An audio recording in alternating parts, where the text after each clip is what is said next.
Bismillah.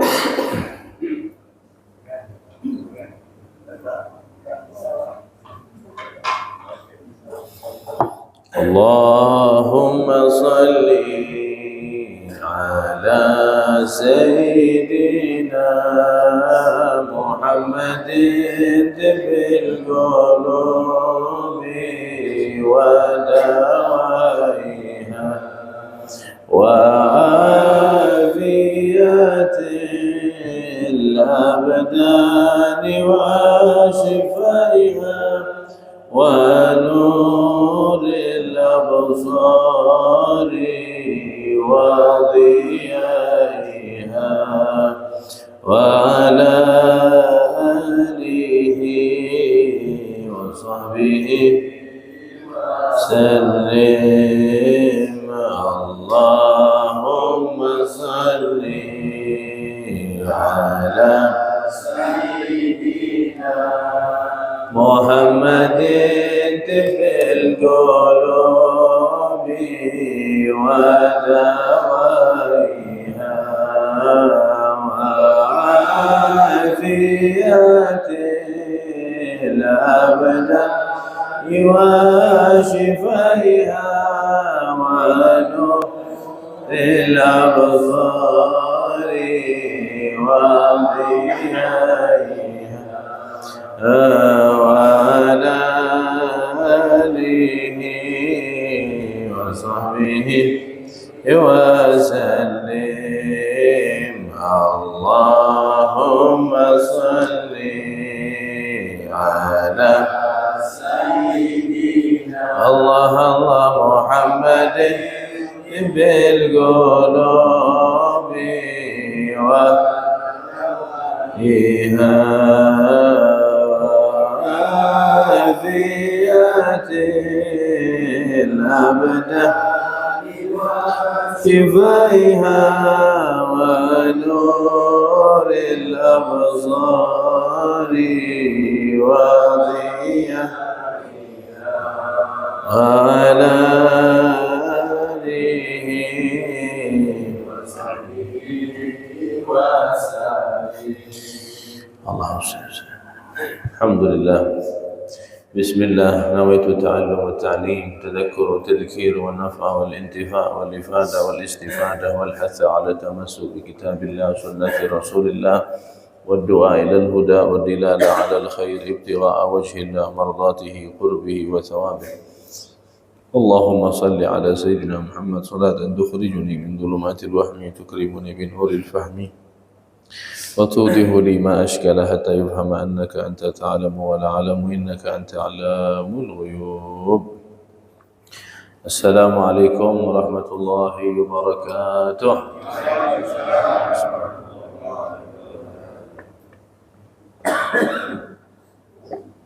الحمد لله والصلاة والسلام على سيدنا رسول الله محمد بن عبد الله وعلى آله وصحبه ومن والاه.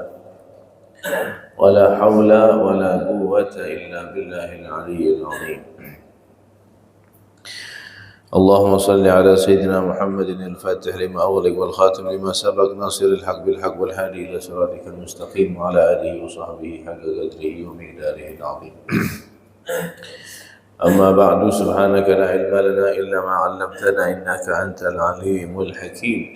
تب علينا يا الله إنك أنت التواب الرحيم. اللهم يا من مقاليد الأمور كلها بيده وإليه يرجع الأمر كله.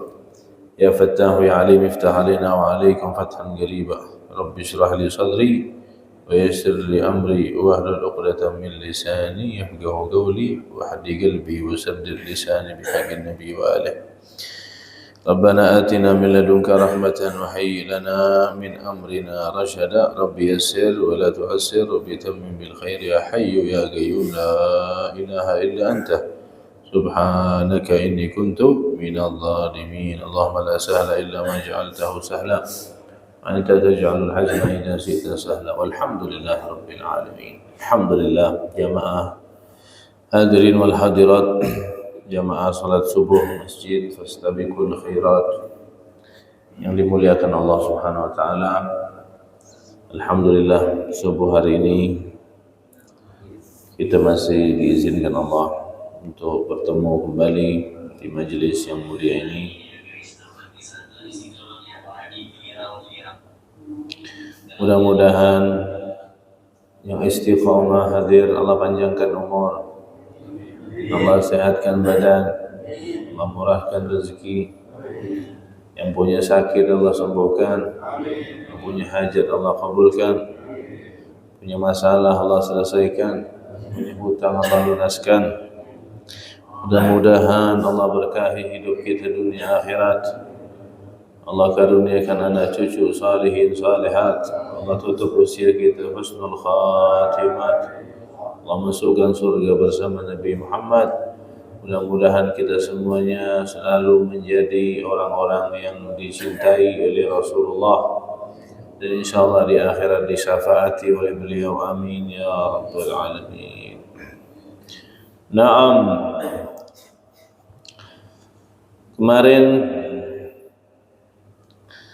kita menyampaikan sebuah hadis yang diriwayatkan oleh Ibn Abbas tentang pintu-pintu yang ada di surganya Allah Subhanahu wa taala. Naam. Hadirin yang dimuliakan Allah, nanti itu tak kala kita semuanya sudah masuk ke dalam surga,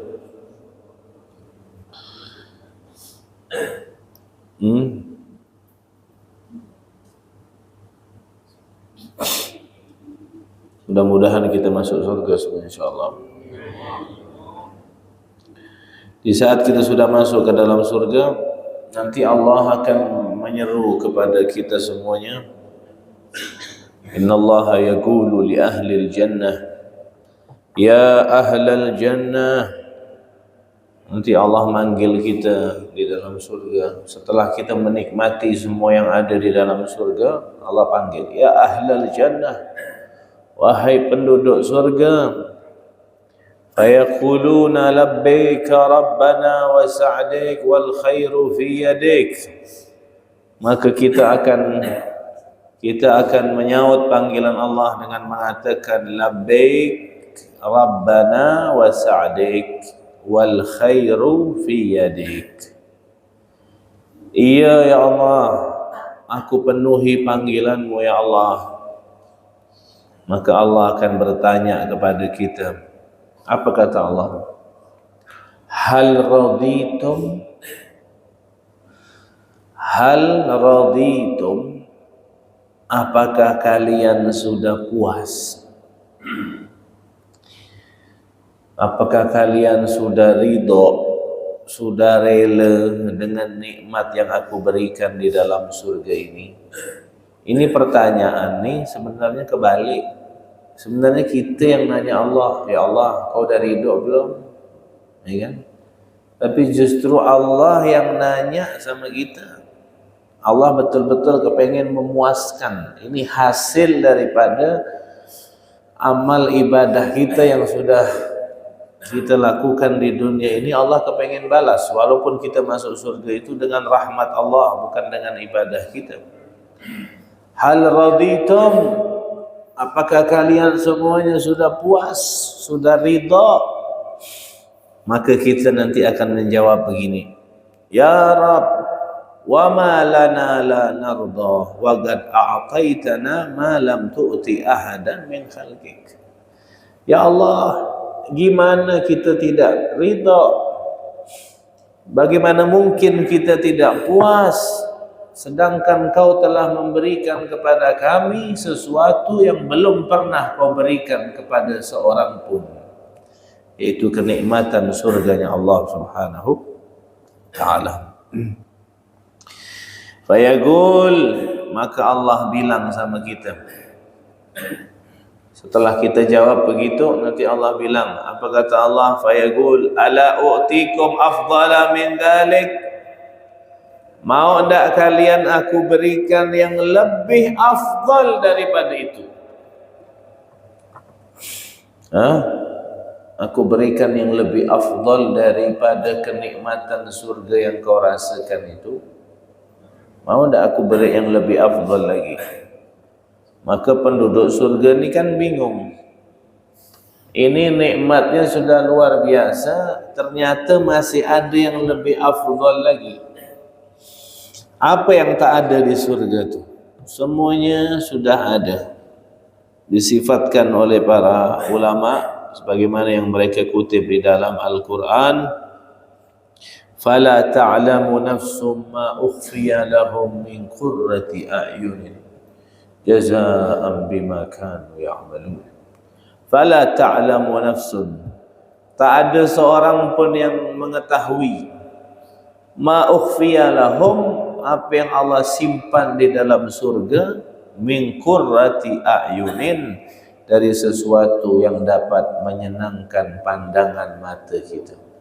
Di dunia itu tak ada pemandangan yang tak enak, semuanya enak. Falam tara ainun walam tasma udhunun walam yakhtur ala qalbi bashar, sebagaimana yang telah kita katakan di beberapa minggu yang lalu, tidak pernah dilihat mata, tidak pernah didengar telinga, tak pernah dibayangkan oleh pikiran kita. Percuma ente mau bayangkan surga, bayangan ente tidak bisa sampai, tidak pernah terlintas oleh hati manusia. Di dalam surga itu ada mata air yang Allah sebutkan dalam Al-Quran, fihi ma ainani tajriyan. Di dalam surga ada mata air yang mengalir. Fihi ma ainani nadhakhatan. Di dalam surga ada mata air yang memancar. Innal muttaqina fi dhilalin wa uyun.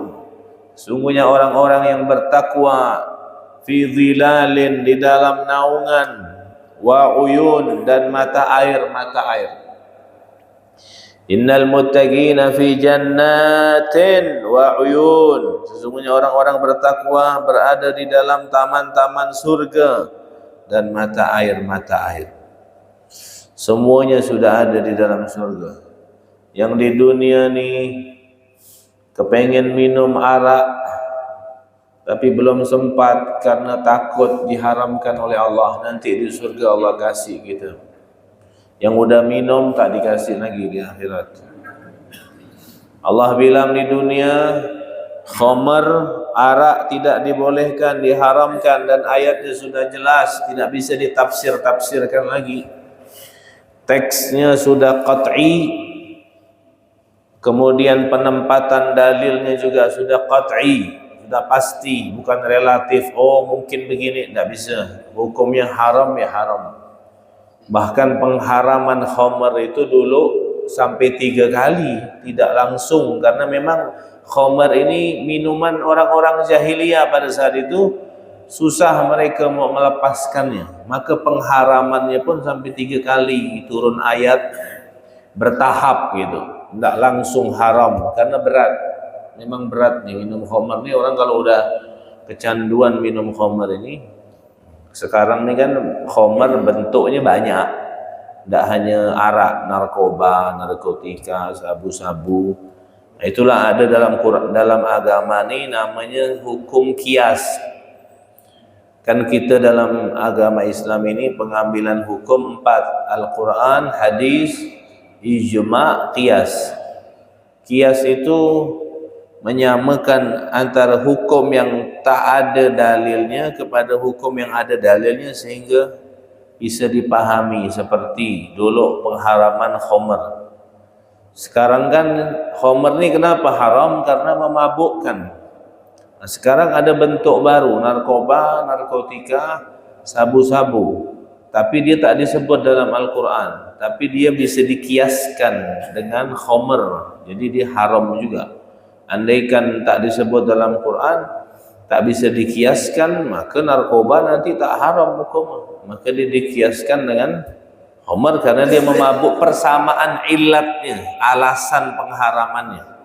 Seperti di zaman dulu kan gandum, zaman di Indonesia kan beras. Macam mana kita nak mengeluarkan zakat? Tapi kita mengeluarkan zakat beras karena sama-sama dengan gandum dalam segi alasannya karena gandum bahan pokok, makanan pokok, maka beras juga makanan pokok juga, karena beras tidak disebutkan dalam Al-Quran, maka itu ada hukum kias namanya, ya kan? Nah, khamar ini cobaan nih untuk orang-orang di dunia ini. Dulu tak kala turun ayat pertama bilang begini, bahwa di dalam khamar itu ada manfaat, ada mudarat. Cuman mudaratnya lebih banyak dari manfaatnya. Apa manfaatnya khamar? Ya, orang bisa dagang, bisa jualan. Pada saat itu kan dapat rezeki jualan di zaman itu. Makanya Allah turunkan ayat begitu dulu, tidak langsung haram. Khamar ini ada manfaatnya, ada mudaratnya, tapi mudaratnya lebih besar dari manfaatnya. Kemudian turun ayat berikutnya, wala taqrabus shalah wa antum sukara. Jangan kau dekati salat kalau kau dalam keadaan mabuk. Itu dah mulai sedikit-sedikit Allah larang. Artinya kalau mau mabuk jangan dekat-dekat waktu salat. Artinya zuhur sama asar dekat, jangan mabuk. Asar sama maghrib dekat, jangan mabuk. Maghrib sama isya, kalau mau mabuk ba'da isya, karena isya ke subuh jauh. Mulai dikurangi sedikit-sedikit sama Allah. Banyak juga ulama yang menafsirkan ayat itu, jangan kau dekati solat dalam keadaan mabuk. Mabuk artinya bukan hanya mabuk dengan minum khamar, tapi mabuk dengan dunia juga tak boleh. Artinya solat yang khusyuk. Karena ada orang mabuk dengan minuman, ada orang mabuk dengan dunia. Solat mikir dunia, tidak khusyuk. Itu mabuk juga namanya. Naam. Kemudian barulah turun ayat yang ketiga, baru mengharamkan secara resmi. Innamal khamru wal maisiru wal ansabu wal azlamu rijsun min amali syaitan fajtanibuh. Khamar, judi dan lain sebagainya itu adalah haram, baru diharamkan secara resmi. Ente sabar saja, walaupun tak pernah minum. Pernah ke? Pernah ke? Seteguk tak pernah? Naam. Pokoknya yang sudah pernah minum tak dapat lagi di surga. Nanti di surga ada tuh minuman khamar, bahkan Allah siapkan satu sungai. Wa anharun min khamrin ladzatin lisyaribin.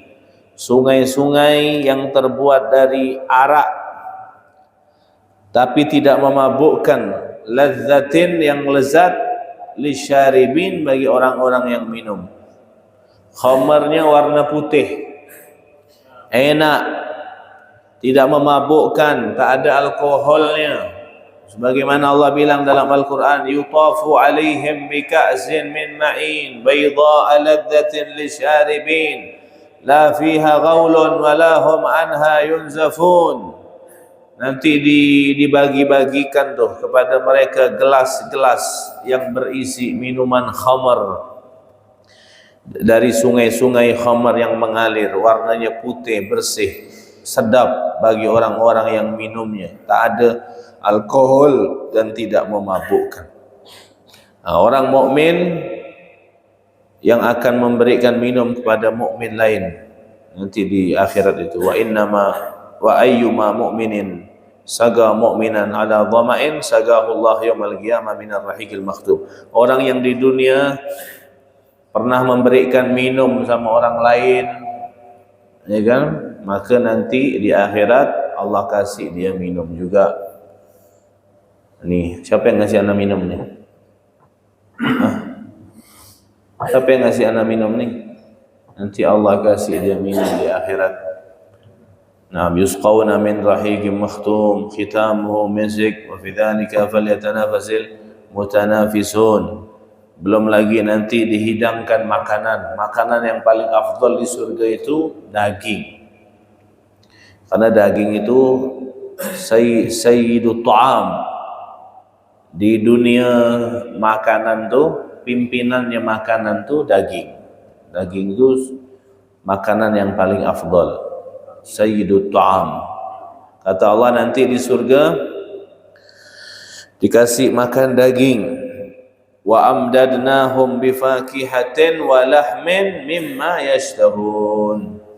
Kami beri mereka tambah-tambahan dengan buah-buahan dan daging.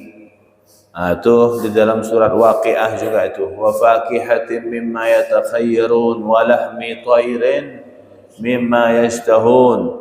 Kata ulama, ada sebagian ulama tafsir mengatakan di situ Allah sebutkan buah-buahan dulu baru daging. Artinya kalau mau sehat tuh sebelum makan buah dulu.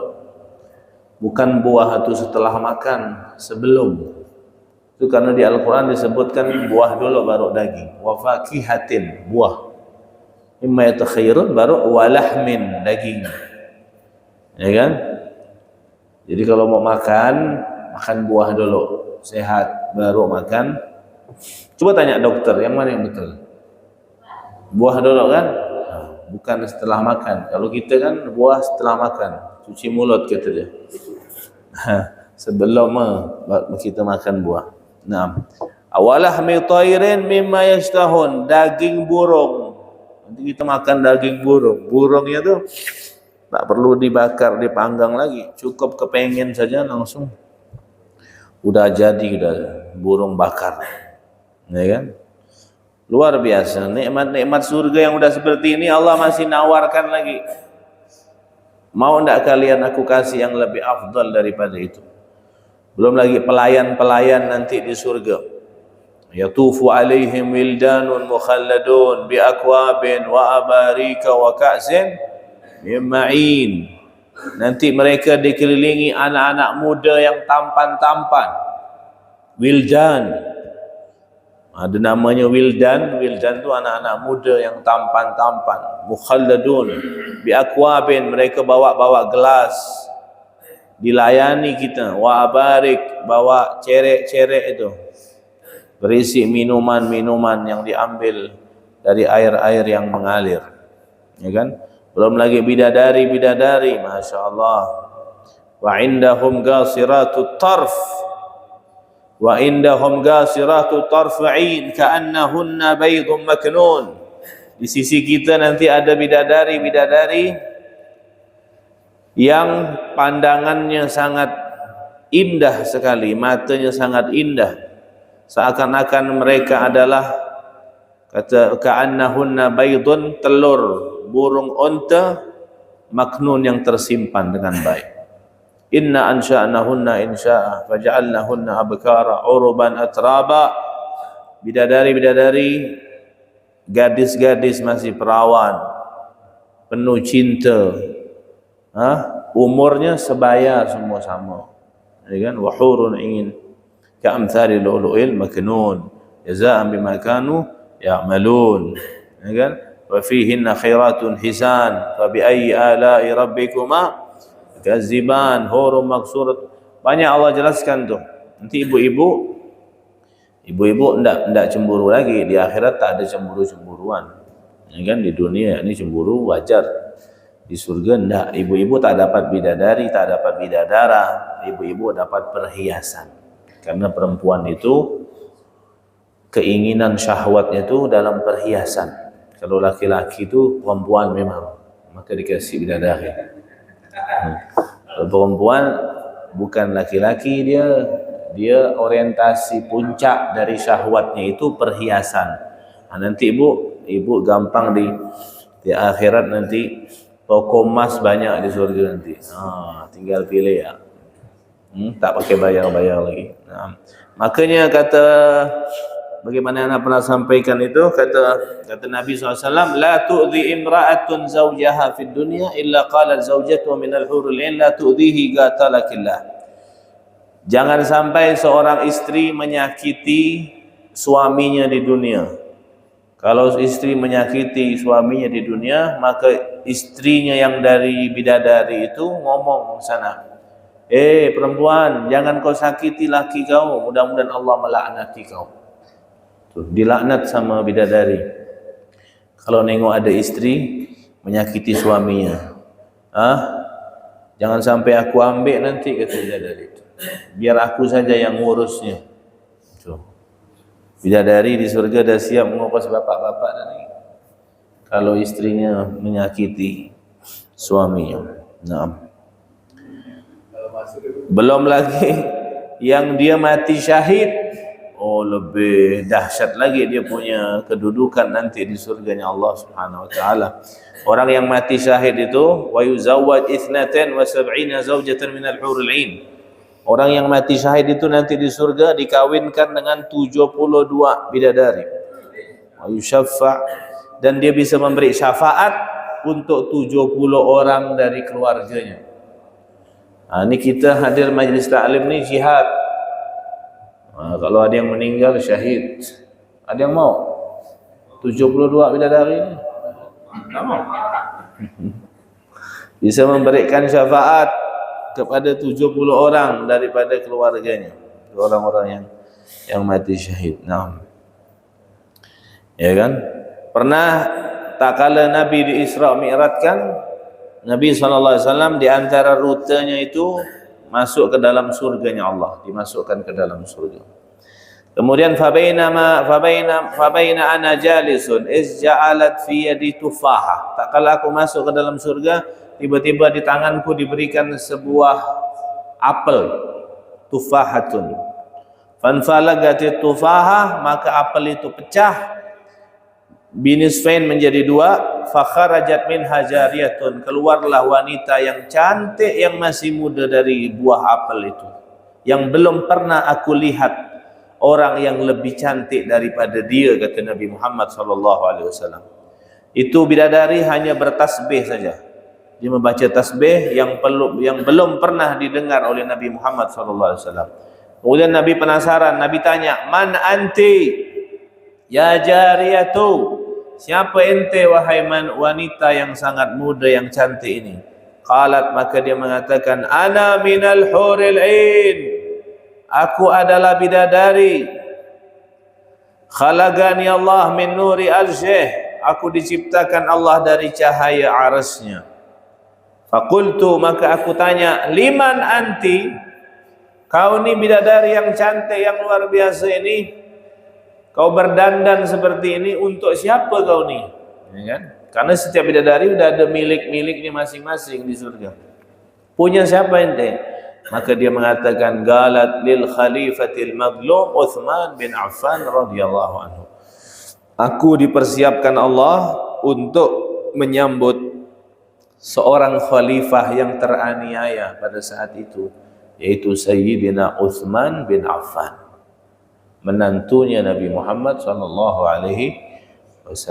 Tuh, Sayyidina Uthman kan meninggal dibunuh. Bidadari sudah nyambut dia di surganya Allah, sudah berdandan menyambut kedatangan dia. Nah, banyak, belum lagi buah-buah di surga.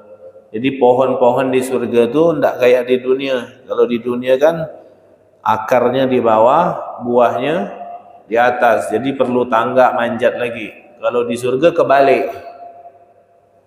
kebalik pohonnya, buahnya di bawah, urat akarnya ditinggal ambil ya. Makan gigit enak, gigitan kedua lebih enak, gigitan ketiga lebih enak. Terus kenikmatan di surga diperbaharui terus nikmatnya, jadi tidak bisa bosan. Ini neguk air sekali enak, tegukan kedua lebih enak, terus bertambah nikmat yang luar biasa.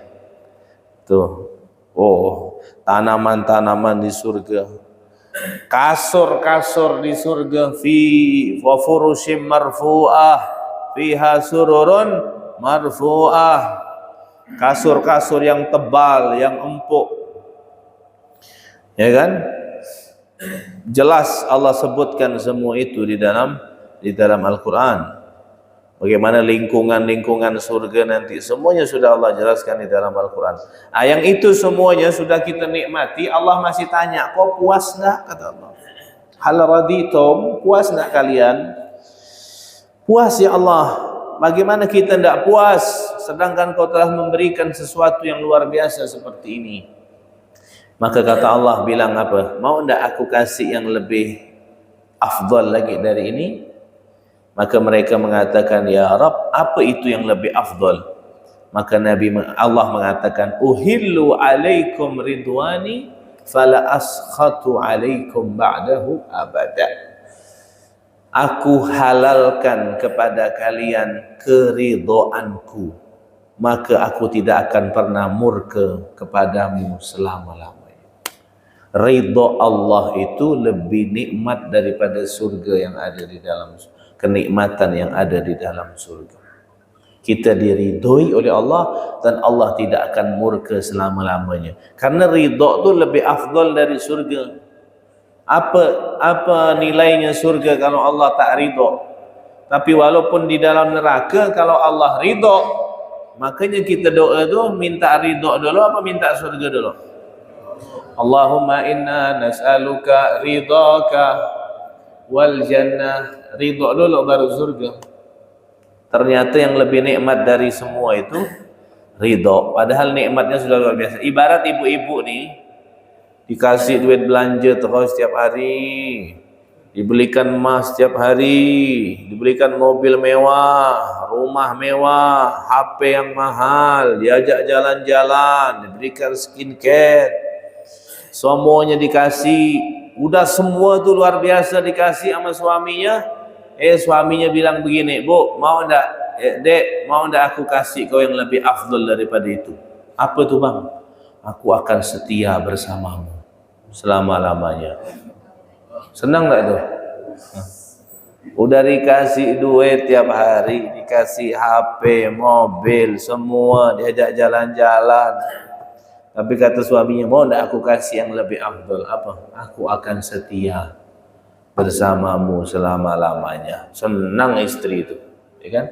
Kalimat itu lebih afdal daripada yang dikasih semua itu. Kan ada perempuan dikasih semuanya tapi lakinya tak setia. Tapi kalau perempuan sekarang nih degil-degil emang. Tak apa kata dia, abang mau selingkuh tak apa-apa kata dia. Yang penting duit jalan ya kata dia. Nah, ini ancur nih. Ini perempuan tak benar nih namanya. Ya? Apa bang kata dia, yang penting 30 juta seminggu, abang nak ke mana bebas. Ini tak betul. Ya kan, masa mengizinkan suaminya untuk bermaksiat? Nah, mungkin. Ya kan, suka-suka diizinkan bagus. Kalau disuruh maksiat kan tak betul. Nah, ternyata ada yang lebih besar nikmatnya, yaitu ridhonya Allah. Kemudian setelah mereka sudah melayang-layang senang dengan dialog Allah ini, yang Allah mengatakan aku ridha kepada kalian dan aku tidak murka lagi, ternyata masih ada lagi. Allah bilang, mau ndak aku kasih kau yang lebih afdal daripada ini lagi? Bingung nih orang-orang surga nih, apalagi ini yang lebih afdal ini? Nikmat sudah, ridha sudah, ternyata masih ada lagi. Aku perkenankan kalian untuk melihat aku dan berjumpa denganku. Itulah kenikmatan yang paling besar di surga, bisa melihat zatnya Allah subhanahu wa ta'ala, yang itu diharamkan bagi orang-orang kafir nanti di akhirat. Orang-orang kafir diharamkan untuk melihat zatnya Allah. Yang bisa lihat hanya orang-orang yang beriman, yang mati dalam keadaan beriman. Nanti kita melihat Allah setiap hari Jumat. Setiap hari Jumat. Adapun kadar kedekatan kita untuk melihat tergantung bagaimana awalnya kita berangkat sholat Jumat. Tuh.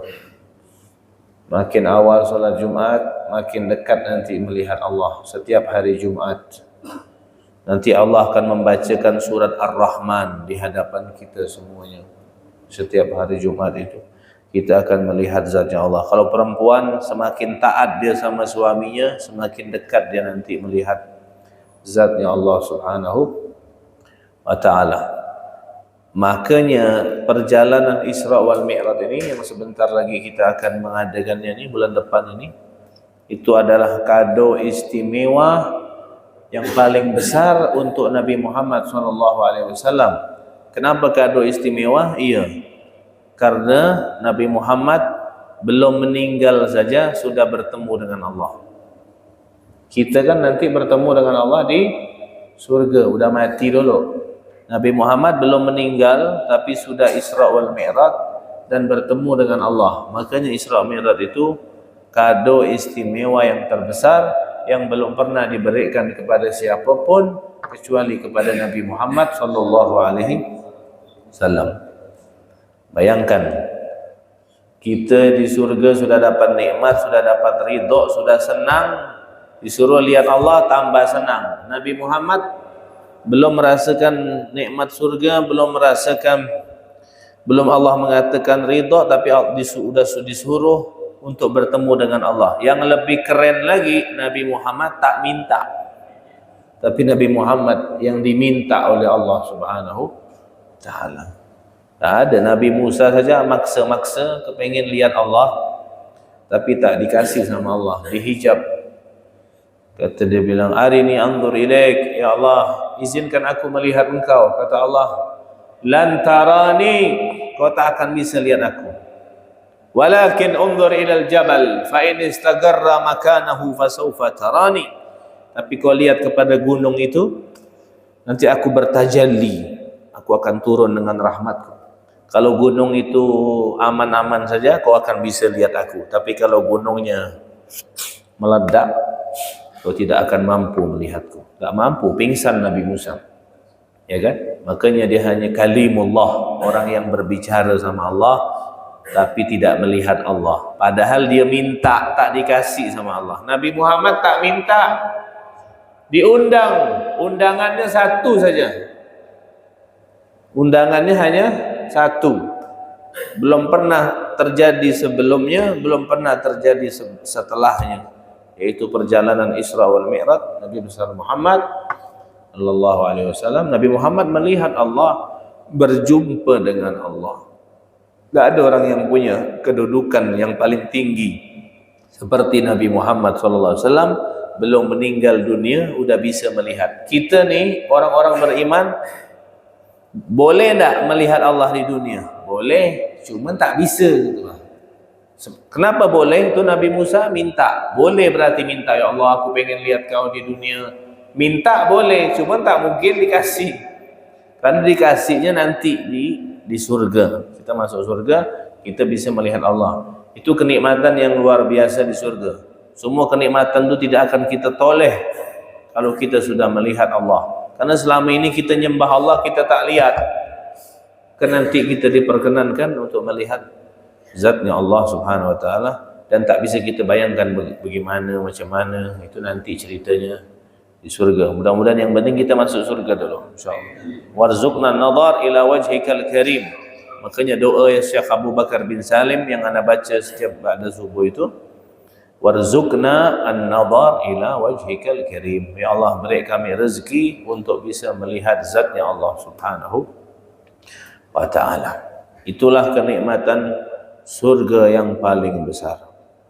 Di dalam surga itu, wa ammal jinan fa thaman, di dalam surga itu ada delapan macam surga. Yang pertama namanya Darul Jalal, minal lu'lu'il abyad, terbuat dari permata yang putih, Darul Jalal. Nanti ada namanya Darus Salam, ada lagi namanya Jannatul Ma'wa, ada juga namanya Jannatul Khuldi, ada juga namanya Jannatul Na'im, ada juga namanya Darul Qarar, ada juga namanya Jannatul Firdaus. Di atas Firdaus tu masih ada lagi namanya Jannatu Adn. Jannatu Adnin, Jannatu Adn. Ini 8 nih. Darul Jalal, Darus Salam, Jannatul Ma'wa, Jannatul Khuldi, Jannatul Na'im, Darul Qarar, Jannatul Firdaus, wa Jannatu Adn. Kata Nabi, "Idza sa'altumullah fas'alil firdausil a'la." Kalau kau minta surga, mintalah Firdaus atau Jannatu Adn, minta yang tinggi-tinggi. Nanti di akhirat tuh kita yang pernah satu kumpul di majelis ini nanti tingkatannya beda-beda. Nanti ada si fulan di Firdaus, nanti kita ada yang di bawahnya. Nanti kita protes sama malaikat, nih kok dia lebih tinggi nih, padahal kemarin dia tidur di majelis nih, aku nyatat padahal ya kan, kok dia bisa di atas aku nih? Kata Allah, iya memang dia tidur di majelis, tapi dia minta sama aku, dia tak ada bakhil, dia minta, ya Allah masukkan surga, sedangkan kau tak pernah minta. Cuma gara-gara masalah minta tak minta ya kan. Yang ini nih sombong, merasa dia udah bagus, udah pasti masuk surga, dia tak mau minta. Yang itu tidur tapi minta. Sering minta, ya Allah masukkan surga. Allah kasih sesuai dengan permintaan. Jadi jangan protes-protes nanti di surga. Nah, itu surga-surga yang Allah sebutkan di dalam Al-Quran ini untuk menghibur kita, untuk menghibur orang-orang yang beriman, untuk memberikan motivasi kepada kita. Nah, walhasil kedudukan orang nanti di surganya Allah Subhanahu wa taala berbeda-beda. Tingkatannya berbeda-beda. Kata ulama ada yang mengatakan sesuai dengan tingkatan semakin banyaknya dia berzikir kepada Allah Subhanahu wa taala. Ila anna al-jannah laha maratib. Setiap satu tingkatan dengan tingkatan berikutnya itu jaraknya seluas langit dan bumi. Tingkatan-tingkatan orang-orang yang berzikir kepada Allah Subhanahu wa taala.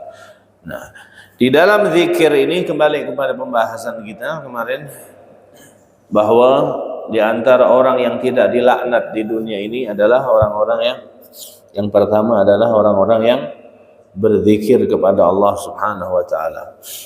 Maratibuz zikir. Ada tingkatan-tingkatan zikir.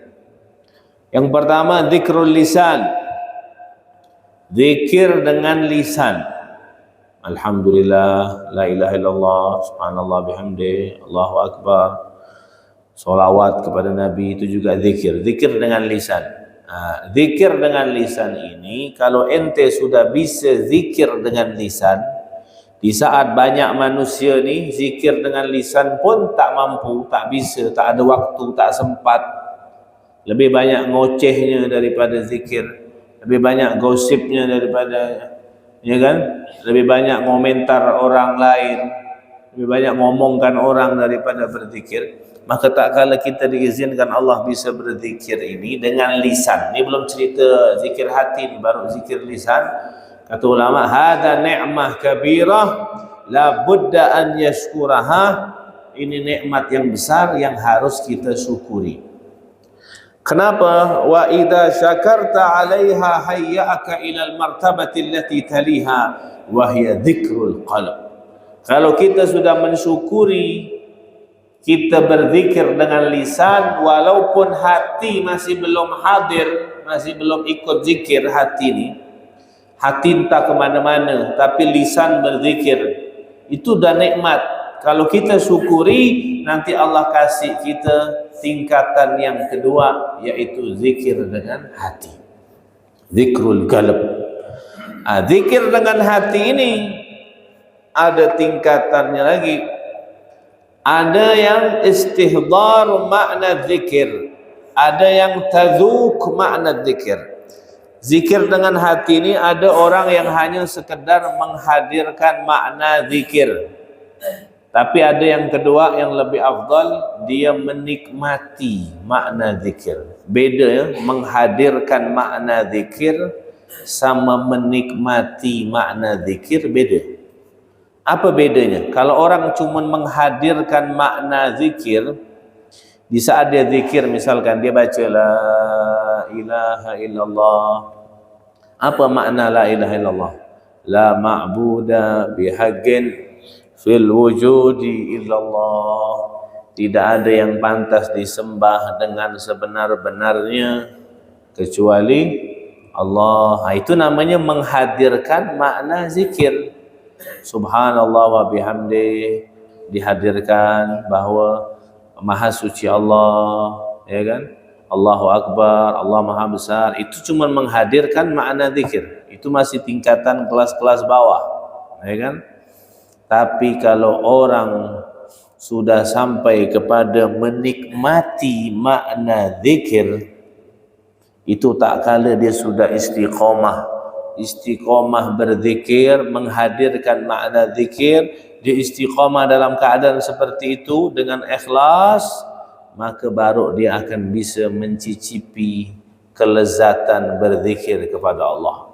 Kalimat la ilaha illallah ada rasanya, subhanallah rasanya beda lagi, alhamdulillah punya rasa beda lagi, Allahu Akbar punya rasa beda lagi, ya kan? Setiap kalimat-kalimat zikir punya rasa macam-macam.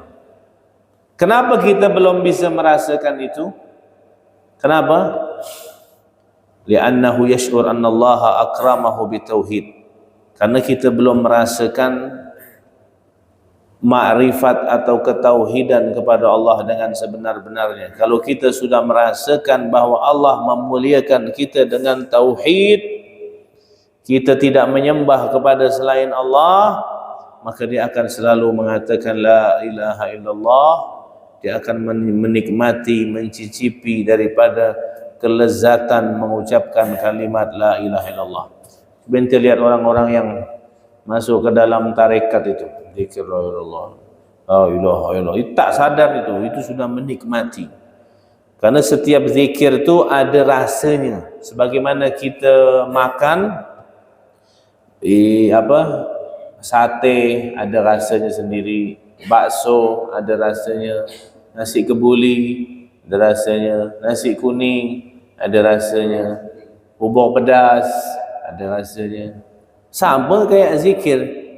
Tapi kita ni paling hebat bisa membedakan rasa makanan, tapi kita tidak pernah bisa membedakan rasa zikir karena kita belum istiqomah.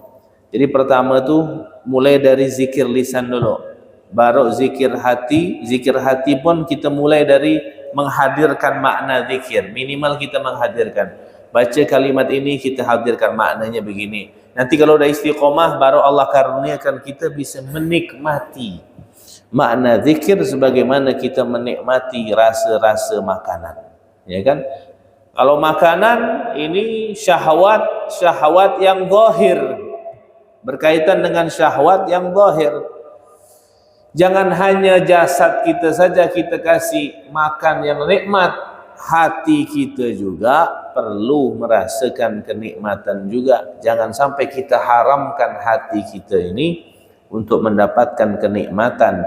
Makanan hati adalah zikir, ilmu, itu makanan-makanan hati. Kalau orang sudah sampai kepada zikir hati, barulah Allah akan wariskan di dalam hatinya cahaya, yang cahaya itu disebut oleh ulama dengan sebutan nurul ma'rifat billah, cahaya makrifat kepada Allah. Maka itulah zikir yang paling tinggi, itu makrifat kepada Allah subhanahu wa ta'ala. Baru setelah itu ada namanya zikrul ruh. Kalau tadi zikrul lisan, kemudian zikrul galab, baru setelah itu ada namanya zikrul ruh. Apa itu zikrul ruh? Nanti kita jelaskan di minggu yang akan datang insyaallah. Wallahu a'lam bishawab. Ada pertanyaan yang seputar ini ya. Jangan kemana-mana nanya. Semakin ibu-ibu nanya tu kan, kata dia orang-orang kafir tu bagaimana? Apakah kenapa dia tak masuk surga? Kenapa Allah masukkan dia ke neraka? Maka orang-orang yang kafir itu Allah kasih balasan di dunia tu, yang dia makan di dunia tu, makanan yang dia makan di dunia, itulah balasan dari kebaikan dia di dunia. Dia bisa makan di dunia, dia bisa hidup, dia bisa bernapas. Nah, itu nikmat yang Allah kasih balasan dari kebaikan. Mungkin dia kan banyak yang berbuat baik, cuma berbuat baiknya dia kan tidak sah di dalam Islam karena dia tidak syahadat. maka tetap Allah kasih. Itu dah rahmatnya Allah, kasih dia makan, itu balasannya. Sehingga di surga dia tidak dapat lagi. Nah. Salam warahmatullahi wabarakatuh. Saya ada di Ustaz, ada keluarga nih, dia tuh istilahnya setiap dia berjalan dari pagi nih, dia duduk kan di rumahnya nih, dia tuh pegang tasbih terus Ustaz, gitu. Tapi saya lihat tuh dia tidak sholat duha, tidak sholat tahajud. Wajib? Itu di mana Ustaz? Sholat wajib? Dia sholat. Tidak masalah. Istilahnya, tapi hidupnya tenang itu Ustaz. Pertanyaannya apa? Pertanyaannya yang didahulukan zikir atau misalnya kita amalan sholat duha. Tidak ada yang didahulukan, semuanya harus berjalan. Zikir, sholat sunnah harus. Sholat kan bagian dari zikir juga, ya kan? Zikir dianjurkan. Kemudian zikir ini kan mengingat. Dalam sholat duha kita mengingat Allah juga, sholat tahajud kita mengingat Allah. Kalau bisa dua-duanya, zikir juga, sholat sunnah juga. Tapi mungkin kita husnudzon saja. Mungkin dia sholat duha tanpa sepengetahuan kita, tapuk-tapuk mungkin. Tak mungkin dia nak ngelapor sama kita. Aku sholat duha ada tadi, aku sholat tahajud, ya kan? Tak mungkin dia ngelapor kita. Mungkin dari tanpa ibu ketahui, mungkin dia sholat husnudzon saja. Yang penting sholat sunnah ya. Kalau sholat wajib, tak bisa itu. Kalau sholat wajib jelas. Selagi dia masih sholat wajib, ya alhamdulillah, tak apa-apa. Ya kan, tak apa-apa, tak masalah. Cuma lebih afdal lagi kalau dia zikir dan sholat sunnah itu yang penting itu. Itu yang mendekatkan diri kita kepada Allah setelah melakukan sholat wajib. Kata Allah, la yazalu abdi yatagarrab ilayya bin nawafil hatta uhibbah. Tidaklah seorang hamba mendekatkan dirinya kepadaku setelah melakukan yang wajib, yaitu dengan amalan-amalan sunnah, maka aku akan mencintainya, kata Allah Subhanahu wa ta'ala. Kalau zikir ini kan waktunya tidak ada terikat dengan waktu ya, kapanpun. Zikir bukan hanya di masjid. Kalau zikir hanya di masjid, nanti keluar masjid jadi setan semua, ya kan? Kalau zikir hanya di majlis, nanti keluar majlis orang tak mau zikir lagi. Tidak, zikir kapanpun, dimanapun, berdiri zikir, duduk zikir, mau tidur zikir, baring zikir, kapanpun. Di mobil bisa zikir, di motor bisa zikir, bebas waktunya dimanapun, kapanpun, dalam keadaan apapun. Yang penting jangan di WC, tempat-tempat yang diharamkan. Nah, adapun sholat sunnah lain lagi babnya itu, ya kan? Tapi kalau bisa dua-duanya jalan. Nah, kalaupun kita melihat orang seperti itu, husnudzon saja, mungkin dia sholat, ya kan? Mungkin dia sholat duha. Dan apa urusan kita jadi CCTV-nya orang? Kita sholat duha. Tidak ada yang didahulukan, semuanya bagus. Tidak ada yang didahulukan, semuanya harus dilakukan berbarengan. Kalau zikir sifatnya umum, ya kan? Kapanpun bisa. Kalau duha ini kan tidak ada waktunya. Berarti sholat duha yang lebih didahulukan karena waktunya sudah jelas. Kalau zikir kan kapan-kapan bisa dilakukan, ya kan? Seperti tahajud, itu kan momen-momen yang penting setiap malam, yang jangan sampai kita lewatkan begitu saja, rugi kita. Ya kan? Makanya wali-wali itu hidupnya tuh di malam hari. Pasarnya orang soleh itu di malam hari. Kalau ditinggalkan rugi. Kalau zikir kapanpun bisa. Kalau duha, tahajud kan sudah ada waktu-waktunya. Maka itu yang lebih afdal. Naam. Wallahu a'lam.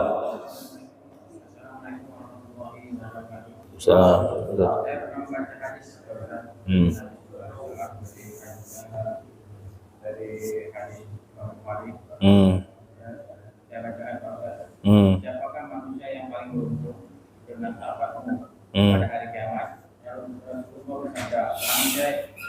Manusia yang beruntung yaitu manusia yang mendapat sahabat dariku pada hari kiamat ialah orang yang selalu mengucapkan atau berzikir la ilaha illallah. Hal ini merupakan suatu sabda Nabi dan sahabat pernah bertanya, yaitu dia bertanya kembali gimana Percayalah mengucapkan zikir la ilaha illallah. Pertanyakan Ustaz. Apakah khasiat dari zikir la ilaha illallah? Dan kedua, bagaimana zikir yang lain? Apakah tidak ada khasiat? Ya, bagaimana kita menentukan ilmu zikir dan keluarga dan kita coba istiqomah? Dan pertanyaan ini mau yang keempat yaitu banyak benar Pak RT.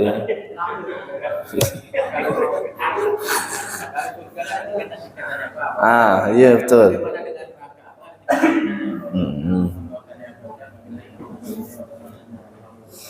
Assalamualaikum.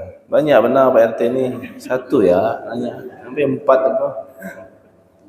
Pertama, khasiat la ilaha illallah. Banyak di antaranya kata Nabi, jaddidu imanakum aksiru min qawli la ilallah. Zikir la ilallah itu memperbaharui iman. Orang sering la ilallah, imannya baru terus. Karena iman itu bisa berkarat seperti berkaratnya besi. Maka untuk memperbaharuinya dengan selalu mengucapkan la ilallah. Anak punya guru itu, Habib Umar itu, setiap ngomong tuh kalau di sela-sela omongan itu pasti la ilallah. La ilaha illallah. Terus jadi imannya semangat terus. Maka sering-sering baca la ilaha illallah. Itu khasiatnya. Ya, kemudian apakah zikir-zikir yang lain tak ada khasiat? Ya banyak. Kan tadi bilang semua zikir punya kelebihan masing-masing, punya rasa masing-masing, punya khasiat masing-masing, punya fadilah masing-masing. Semua zikir bagus, cuman yang paling afdalnya zikir la ilaha illallah. Karena Nabi yang mengatakan afdalu dzikri fa'lam annahu la ilaha afdalu ma qultu ana wan nabiyyuna min qabli.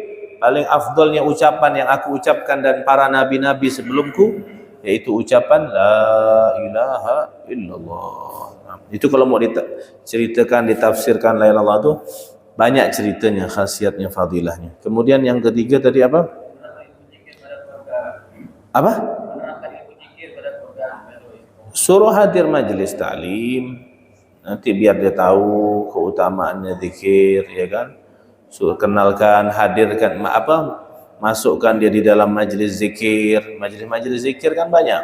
Ada majelis thariqah itu. Masukkan di Pontianak ni ada thariqah Naqsyabandiyah, banyak thariqah. Masukkan, ajarkan, terapkan, ya kan? Suruh sering hadir majelis ta'lim biar tahu keutamaan. Orang kalau tidak tahu keutamaannya kan berat dia untuk melakukannya. Tapi kalau sudah tahu khasiatnya, fadilahnya, keutamaannya, maka dia akan tergugah hatinya untuk melakukan. Yang keempat tadi, ada juga tingkatan-tingkatan neraka. Kan kemarin sudah kita jelaskan kemarin tuh. Ada neraka ini, nanti kita jelaskan neraka ya. Jangan cerita neraka loh, seram. Nanti kalau cerita surga-surga loh kita.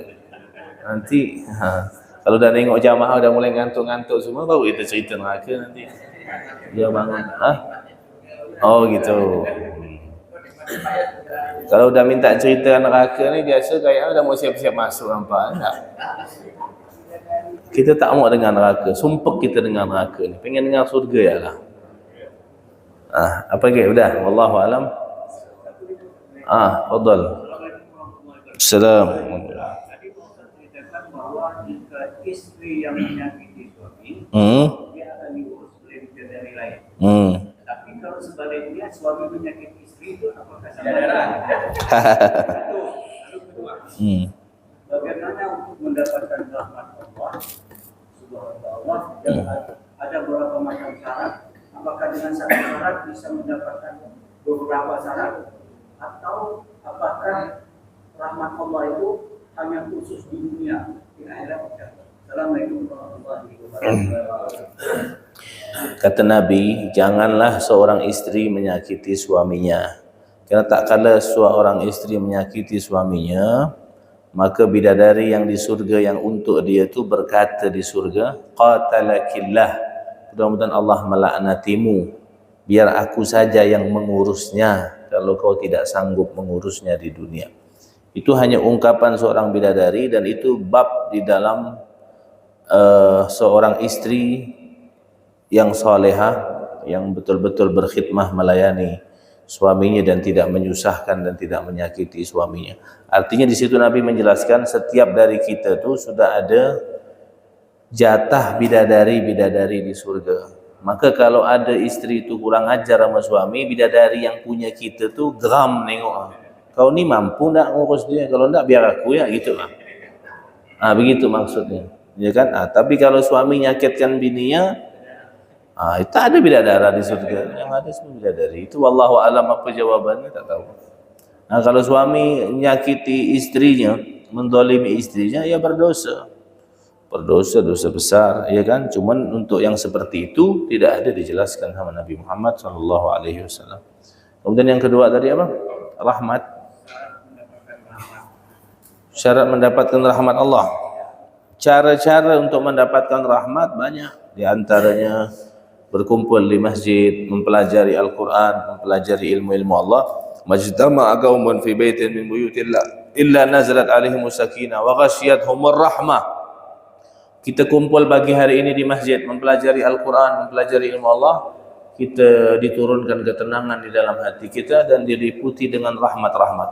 Banyak cara untuk mendapatkan rahmat dari Allah, ya kan? Dan rahmat Allah itulah, maka di antara doa-doa itu seperti Ya Arhamar Rahimin, ya kan? Wahai Zat yang Maha Pengasih, irhamna, rahmati kami. Kita minta rahmat, karena rahmat itulah yang akan bisa menyelamatkan kita nanti di surganya Allah Subhanahu wa taala. Dan di antara bentuk rahmat Allah di dunia ini, seorang ibu bisa mengasihi anaknya, ya kan? Itu dia, binatang bisa mengasihi anak-anaknya. Itu di antara bentuk rahmat Allah yang Allah tampakkan di dunia ini. Mudah-mudahan kita semua dapat rahmat dari Allah. Di dunia kita dapat rahmat, di akhirat juga insyaallah dirahmati oleh Allah Subhanahu wa taala. Amin ya rabbal alamin. Itu saja, wallahu a'lam bishawab. Subhanakallah bihamdik, asyhadu an la ilaha illa anta, astaghfiruka wa atubu ilaik. Wassalamualaikum warahmatullahi wabarakatuh.